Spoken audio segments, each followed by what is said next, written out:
Good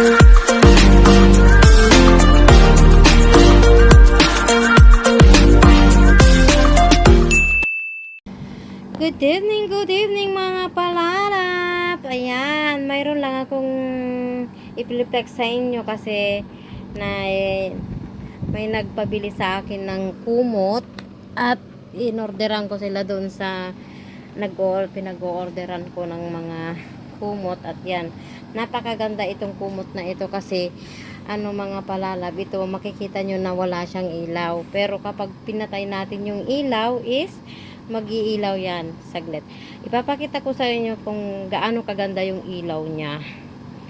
Ipapatayin ko muna saglit yung ilaw, tapos ipapakita ko sa inyo yung ano niya, yung kulay ng ilaw niya. Napakaganda.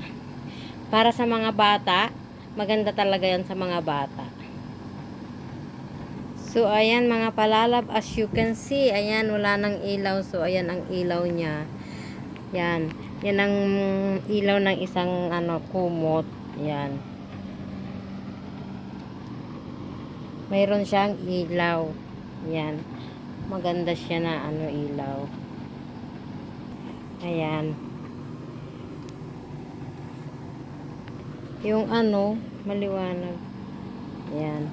Pag makita nyo sa personal, talagang napakaganda kasi maliwanag siya. Ayan, no? Nakikita nyo siya.